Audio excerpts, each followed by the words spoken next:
नमस्कार, मैं हूं अरुण तोमर। आप देख रहे हैं एशियन न्यूज।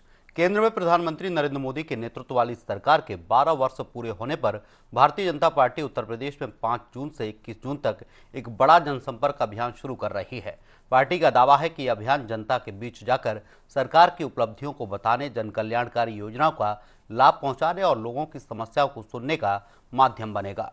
वृक्षारोपण से लेकर चौपाल, जनसुनवाई, स्वास्थ्य मेले, विकास प्रदर्शनी और योग दिवस तक बीजेपी ने प्रदेश भर में व्यापक कार्यक्रमों की रूपरेखा तैयार की है। पार्टी का कहना है कि इस संगठन और सरकार के कामकाज को जनता तक पहुंचाने का प्रयास है, लेकिन विपक्ष इस अभियान को लेकर सवाल उठा रहा है। समाजवादी पार्टी और कांग्रेस का आरोप है कि ये जनसंपर्क नहीं बल्कि 2027 के विधानसभा चुनाव की तैयारी है। विपक्ष बेरोजगारी, महंगाई, किसानों की समस्या और रोजगार जैसे मुद्दे पर सरकार को घेर रहा है और दावा कर रहा है कि जनता बीजेपी से जवाब मांगेगी। ऐसे में सबसे बड़ा सवाल यही है, क्या ये अभियान जनता के बीच बीजेपी की पकड़ को और मजबूत करेगा?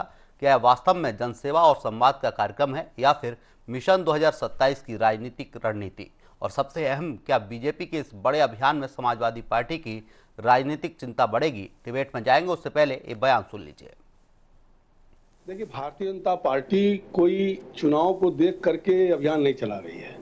क्योंकि 12 साल प्रधानमंत्री जी के पूरे हो रहे हैं तो हमारा ये अभियान चल रहा है और ये कोई पहला अभियान नहीं है। भारतीय जनता पार्टी का कार्यकर्ता 365 दिन जनता का सेवा करता रहता है। यहाँ तक कि अगर आप देखें तो कोविड काल में भी भारतीय जनता पार्टी का कार्यकर्ता घर पर नहीं बैठा था, बल्कि समाज की सेवा के लिए अपना जान हथेली पर रख करके लोगों की सेवा किया। तो हमारा अभियान चलता रहता है। अब उसमें विपक्ष को जो ऐसा भी लगता हो, हम अपना काम करते रहते हैं। उत्सव मनाने और झूठा प्रचार करने में भाजपा और सरकार का कोई तोड़ नहीं, लेकिन सच्चाई यह है कि 12 साल में केंद्र सरकार की जो नाकामियां हैं, जिसकी वजह से देश में सबसे ज्यादा बेरोजगारी है, और हाल में ईरान इजराइल वार के समय में भारत की जो कमजोर नीति थी, प्रधानमंत्री नरेंद्र मोदी का अमेरिका प्रति जो झुकाव था, जिसकी वजह से आज देश के अंदर तेल का और गैस का संकट खड़ा है, महंगाई चरम पर है।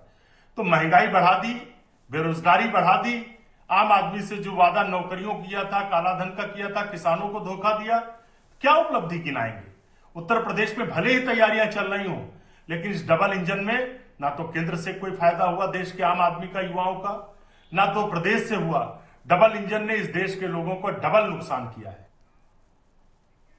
इस पर ज्यादा चर्चा के लिए हरेंद्र विक्रम सिंह हमारे साथ बीजेपी प्रवक्ता हैं, डॉक्टर नितेंद्र सिंह सपा प्रवक्ता हैं, करण सिंह राजनीतिक विश्लेषक हैं। आप तीनों ही मेहमानों का एशियन न्यूज में बहुत बहुत स्वागत है। पहला सवाल हरेंद्र विक्रम जी आपसे ही करेंगे, क्या बीजेपी का यह जनसंपर्क अभियान जनता तक विकास की बात पहुंचाना है या फिर चुनाव की तैयारी है?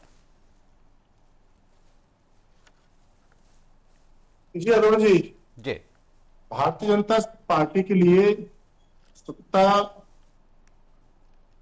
कोई माध्यम नहीं है। सिर्फ जन उपयोगी कल्याणकारी हितों को दृष्टि में रखते हुए भारतीय जनता पार्टी कार्यकर्ता सदैव कार्यरत रहते हैं। उसी के तहत, क्योंकि भारतीय जनता पार्टी सत्ता केंद्र में और प्रदेश में दोनों जगह है, उसके माध्यम से जन उपयोगी कल्याणकारी नीतियां लागू की गई। तो भारतीय जनता पार्टी कार्यकर्ता अपना रूटीन वर्क कर रहा है।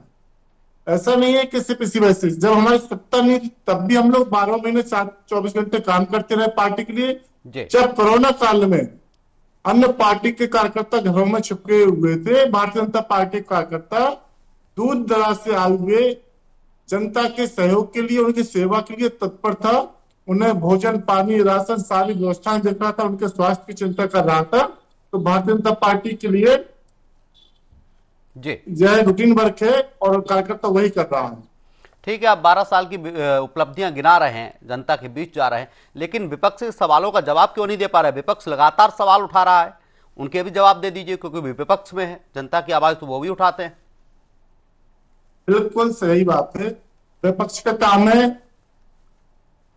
जवाब करना, प्रश्न करना, आवाज उठाना जी, लेकिन विपक्ष का काम यह भी है कि सकारात्मक विषयों पर चर्चा करे, जिस पर जवाब देने में भी। सकारात्मक विषय कौन से माने जाएं? अगर विपक्ष कह रहा है कि प्रदेश में लाइट की दिक्कत है, बिजली नहीं मिल रही है पर्याप्त, तो क्या सकारात्मक जवाब आपसे मिलेगा उन्हें? वो कह रहा है कि बेरोजगारी बढ़ रही है प्रदेश में, तो सकारात्मक जवाब मिलेगा? जी बिल्कुल सही कहा आपने, बिल्कुल सही कहा। आप यह बताइए, आज 2014 के पहले, जी 2017 के पहले प्रदेश में विद्युत व्यवस्था की तुलना आज की तुलना से कीजिए, जी क्योंकि विपक्ष को प्रश्न कोई भी करने हैं, लेकिन तुलना कीजिए ना कि 2017 के पहले हमारे प्रदेश की क्या स्थिति थी, 2014 के पहले हमारे देश की क्या स्थिति थी। उस तुलना को देखते हुए हमारे आवाज उठाना जायज है। यदि हम पहले से बेहतर है तो आप सहयोग कीजिए, यदि पहले से बदतर हालत हुई है तो आवाज उठाइए, आप हमारी कॉलर पकड़ के हमसे काम करा सकती हैं। लेकिन ऐसा नहीं कि पहले से बेहतर व्यवस्था होती चली जा रही है फिर भी आप आवाज उठाएंगे, तो गलत है ना।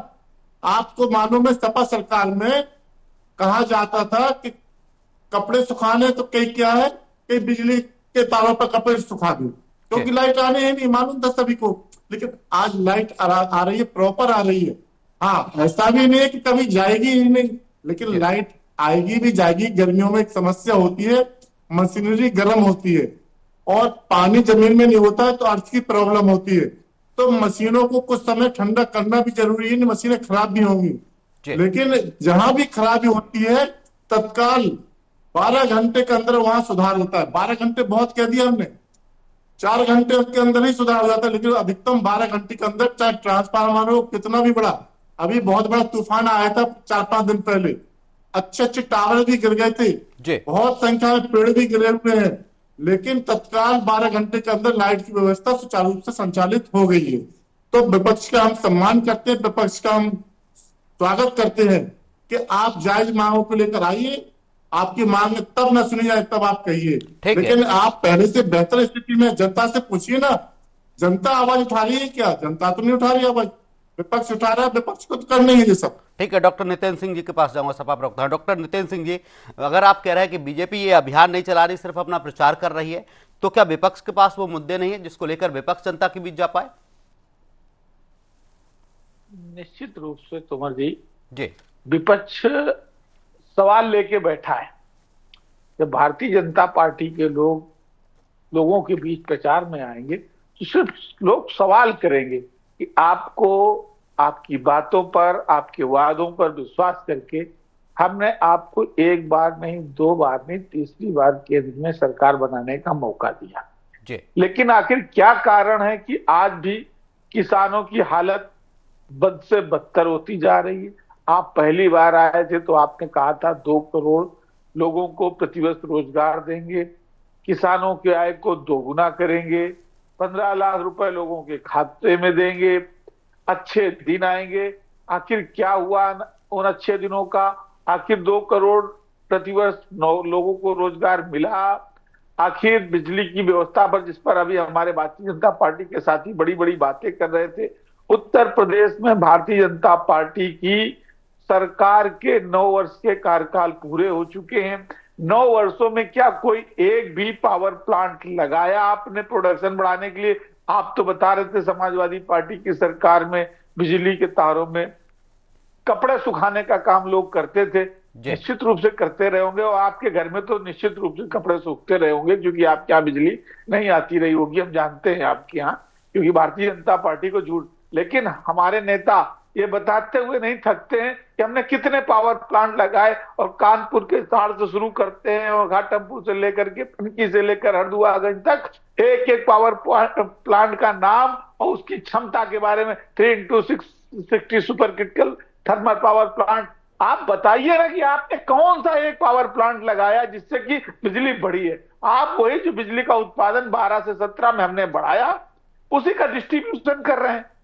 लेकिन नहीं, हम ये पूछेंगे भारतीय जनता पार्टी के साथियों से कि आखिर आपने आपदा, भी कोरोना काल की बात कर रहे थे, आखिर आपने आपदा में अवसर का नारा दिया था, उस आपदा में आपने एक अवसर तलाशा था, जो एक पीएम केयर फंड बना था, जो निजी प्राइवेट फंड था, और उस प्राइवेट फंड में हजारों करोड़ रुपए जनता से आपने जबरिया लिए थे, सरकारी लोगों से लिए थे, और क्या उस फंड का आज तक किया? कितना पैसा आया? आपका जवाबदेही बनती है, आप नहीं बताएंगे। आखिर क्या कारण है कि देश की अर्थव्यवस्था गिरती चली गई? आप प्रधानमंत्री जी जब कहा करते थे कि हम सत्ता में आएंगे, डॉलर कहां आ जाएगा, पेट्रोल डीजल 35 रुपए में मिलेंगे। आखिर आप भाषण करते थे कि जब रुपया गिरता है तो प्रधानमंत्री की साख गिरती है। ऐसे नहीं होता मित्रों, मैं शासन सत्ता में बैठा हूं। आपके वो भाषण कहां चले गए? जनता वो भाषण रिकॉर्ड लेकर के बैठी है कि जब आप लोग आएंगे तो प्रधानमंत्री के 14 से पहले के भाषण आपको सुनाए जाएंगे। आप इस पर जवाब दीजिए कि रुपया 100 तक पहुंचने वाला है डॉलर के मुकाबले। क्या हो गया प्रधानमंत्री जी को? पेट्रोल डीजल की मार, नारे आप लगाते थे, होर्डिंगे, बहुत हुई महंगाई की मार। अब की बार मोदी सरकार तो कहां चली गई वो महंगाई? बहुत हुई डीजल पेट्रोल की मार, कहां चली गई? बहुत हुई बेरोजगारी की मार, अब कहां चला गया वो नारा? क्या नोटबंदी करके आपने देश में हासिल किया? जीएसटी के कितने बार आपने प्रारूप बदले, लेकिन व्यापारी हताश, निराश, परेशान है। तो नितिन सिंह जी, क्या इस बार समाजवादी पार्टी जनता के बीच इन्हीं मुद्दों को लेकर जाएगी या फिर उसका खुद का कुछ विजन होगा? और एक लाइन में हम ये सवाल ही पूछेंगे कि क्या कारण है देश को कि 114 लाख करोड़ का सोना भारत को बेचना पड़ा? ये जवाब जनता मांगेगी, आपको जवाब देना पड़ेगा। भुखमरी के इंडेक्स में देश कहां चला गया? पर कैपिटा इनकम क्या है? लोग सवाल लेकर के बैठे।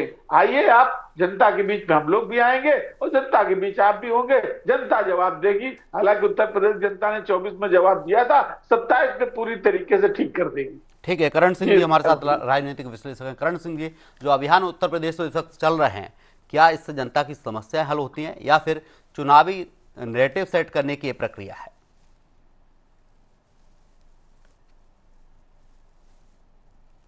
देखिए, 12 साल हो गए केंद्र की सरकार को सत्ता में बने हुए, और जिस प्रकार से ये अभियान शुरू किया जाएगा 5 जून से, तो देखिए किसी भी सत्तारूढ़ पार्टी को, सत्तारूढ़ सरकार को जनसंपर्क अभियान की इस प्रकार से बहुत ज्यादा आवश्यकता नहीं होती है, क्योंकि सत्तारूढ़ पार्टी के जो कार्य होते हैं वही उसका जनसंपर्क होता है। जो उन्होंने समाज के लिए, पर्यावरण के लिए, राष्ट्र के लिए, मानवता के लिए और नागरिकों के विकास के लिए जो कार्य किए हैं, वो कार्य ही उसका जनसंपर्क अभियान होता है। पर फिर भी पार्टी ने इन 12 सालों को 12 साल का विश्वास, विकास और जन कल्याण का नाम दिया है। विश्वास की बात अगर करते हैं तो अल्पसंख्यक के लिए ये ज्यादा उसको इशारा करता है, मुस्लिम समाज के लिए। तो मुस्लिम समाज के विकास के लिए भाजपा सरकार ने बहुत बड़े बड़े अमाउंट की योजनाएं चलाई। शादी सगुन योजना, नई उड़ान योजना, उस्ताद योजना, बेगम हजरत महल छात्रवृत्ति योजना, ऐसी कम से कम 50 से अधिक जो काफी बड़े अमाउंट की योजनाएं हैं, ताकि मुस्लिम समाज आर्थिक उन्नति कर सके। लोन लेने में मुस्लिम समाज या अल्पसंख्यक समाज को कम दरों में, काफी आधी दरों में, ब्याज की आधी दरों में उनको लोन प्राप्त हो रहा है। इस प्रकार से उन्होंने बहुत सारे विश्वास जीतने के लिए योजनाएं चलाई। तो इसको उन्होंने प्रमुखता से प्रचार करने के लिए रखा है, कहा है, और साथ ही दलित और पिछड़ी बस्तियों में उन्होंने अधिक जनसंपर्क, घर घर जाकर के प्रचार करने की बात कही है। दलितों को अपने साथ जोड़ने के लिए पहले भी भाजपा सरकार यूजीसी एक्ट ला चुकी है, और पिछड़े समाज को जोड़ने के लिए पिछड़ा जो आरक्षण है, ओबीसी आरक्षण है, उसको संवैधानिक दर्जा दे रखा है। मतलब वो कार्य किए हैं पिछड़े और दलित समाज के लिए जो दुनिया में कोई भी देश किसी ने नहीं किए होंगे। उस तरह के बड़े बड़े कार्य उन्होंने किए हैं। SC ST एक्ट को भी काफी मजबूत किया है। तो इन सब चीजों को भाजपा सरकार जनता के समक्ष रखेगी और अधिक से अधिक वोट जुटाने का प्रयास हो सकता है कि किया जाए, क्योंकि चुनाव तो आने वाले हैं ही। दूसरी बड़ी बात यह है कि 5 जून से ये कार्यक्रम शुरू होगा और 5 जून पर्यावरण दिवस के रूप में मनाया जाता है, और पर्यावरण की बात यहाँ पे होगी। ठीक है करण सिंह, आपके पास आऊंगा। हरेंद्र विक्रम सिंह जी के पास जाऊंगा, रुकना चाहूंगा अब आपको। हरेंद्र विक्रम सिंह जी, जो सपा और कांग्रेस का आरोप लगा रही है बीजेपी पे, जो सवाल उठा रहे हैं, कितना दम है इन सवालों में? अभी हमने सपा प्रवक्ता महोदय को भी सुना और अपने राजनीतिक विश्लेषक करण सिंह जी को सुना। दोनों की बातों से आपको स्पष्ट हो रहा होगा कि जवाब क्या है और प्रश्न क्या है। अभी हमारे विश्लेषक महोदय कह रहे थे, और सही बात भी है, कि जो हमने जन कल्याणकारी योजना चलाई है उसमें हमने किसी के साथ कोई भेदभाव नहीं रखा, चाहे अल्पसंख्यक समुदाय का व्यक्ति हो, चाहे अनुसूचित जाति का हो, जनजाति को, पिछड़ा वर्ग का हो, सभी का उन्होंने नाम लिया। जी अब यदि कोई धोखे से छूट भी गया हो, यदि कोई धोखे से छूट गया हो जिसको किसी योजना का लाभ नहीं मिला, तो इस अभियान के तहत हमारे जनप्रतिनिधि, हमारे कार्यकर्ता गांव गांव जाएंगे, नगर नगर जाएंगे और चौपाल लगाएंगे। जी उन चौपालों के माध्यम से यदि किसी को किसी योजना का लाभ नहीं मिला है तो उनका निराकरण कराएंगे और पंजीकरण करा के उनको लाभ दिलाने का काम कराएंगे। हरेन जी, ये चौपाल पहले क्यों नहीं लगाई गई? 3 साल निकल चुके हैं, 4 साल निकलने को हैं पूरे। अब सरकार को याद आ रहा है जब चुनाव सिर पर है? हम तो 2 साल में लगा रहे हैं जी और सरकार ने तो 5 साल नहीं लगाया। हम तो पिछले साल भी जब लोकसभा चुनाव के पहले भी गांव गांव गए थे। अन्य सरकारों ने विकास नहीं किया, इसीलिए उनकी सरकार चली गई। आज वो सत्ता में नहीं है, आप सत्ता में हैं, तो आप उनसे अपनी तुलना मत करिए। हम इसीलिए तो जा रहे हैं गांव गांव, इसीलिए जा रहे हैं बूथ बूथ। यदि कोई व्यक्ति रह गया जिसको किसी योजना का लाभ नहीं मिला है तो वहीं उसका पंजीकरण कराया जाएगा, उसका निराकरण किया जाएगा। वैसे तो बगैर भेदभाव के सबको सारी योजनाओं का लाभ दिया जा रहा है और निश्चित रूप से करण सिंह जी ने जो विषय रखे हैं अच्छे हैं और समाजवादी प्रवक्ता ने भी जो विषय रखे हैं उनका भी स्वागत करते हैं कि आप उचित मांगे रखते रहिए। उचित मांगों पर निश्चित रूप से सरकार ध्यान देगी, लेकिन नाजायज बातें रखेंगे आप, अगर सरकार की बात रखेंगे उस पर हो सकता है कि ध्यान देना। जी करण सिंह जी कुछ कहना चाह रहे शायद। देखिए, भेदभाव तो हुआ है क्योंकि अगर मुस्लिम बेटियों को 51,000 रुपए शादी सगन योजना को के तहत दिया जाएगा और हिंदू बेटियों को नहीं दिया जाएगा तो भेदभाव तो ये है ही। मुस्लिम समाज का व्यक्ति लोन लेने जाएगा, उसे 5% ब्याज की दर पर लोन मिलेगा। हिंदू समाज का व्यक्ति लोन लेने जाएगा, उसे 11% की ब्याज की दर पर लोन मिलेगा। तो ये भेदभाव आपको नजर नहीं आ रहा है? हरेन जी जवाब दे मुस्लिम दीजिए। समाज के और अन्य जो अल्पसंख्यक समाज के उनको अलग स्कॉलरशिप दी जाएगी और गरीब हिंदुओं को नहीं मिलेगा, ये आपको भेदभाव नजर नहीं आ रहा है? बात यहाँ आती है कि पूर्व से वर्तमान को देखिए कि पूर्ववर्ती सरकारों में तो किसी के साथ कुछ हुआ ही नहीं। आज हम दबे कुचले पिछड़े लोगों को उठाने का काम कर रहे हैं। हाँ, इसमें मैं यहाँ आपकी बात से सहमत हूँ। एक दबा कुचला सिर्फ पिछड़ा पड़ गया, हजन बन गया। ठीक है, नितिन सिंह जी के पास जाऊंगा, रोकना चाहूंगा आपको। हरेंद्र विक्रम जी रोकना चाहूंगा, नितिन सिंह जी के पास जाऊंगा।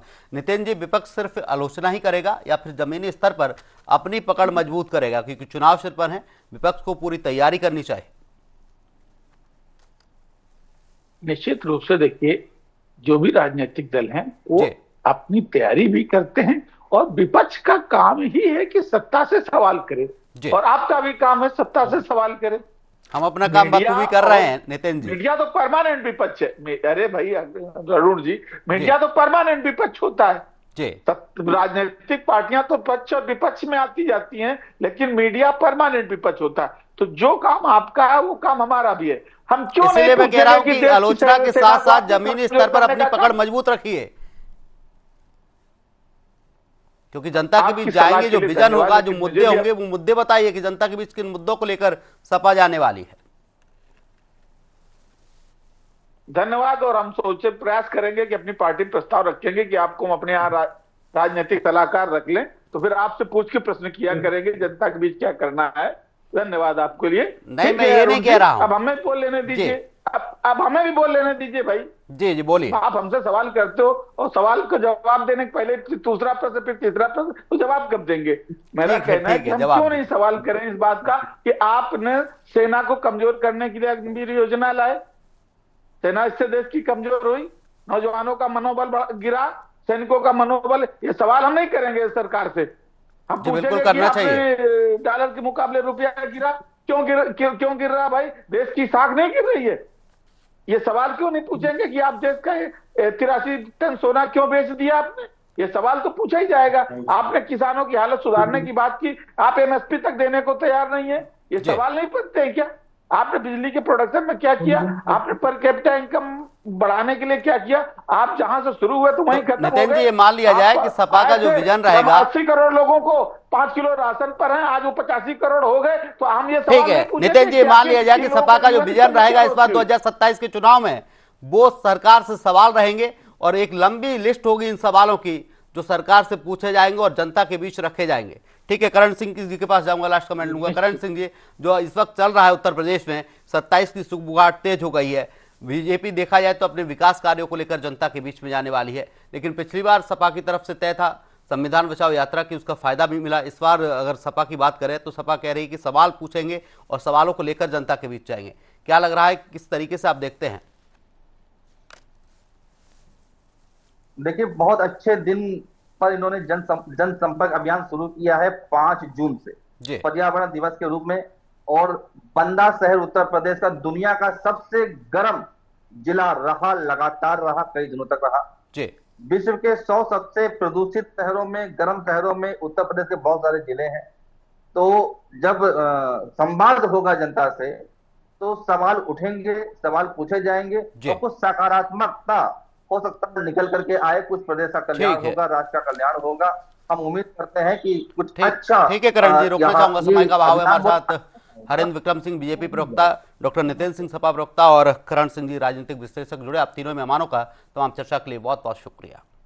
तो उत्तर प्रदेश की सियासत में इस वक्त 2027 का शंखनाद हो चुका है।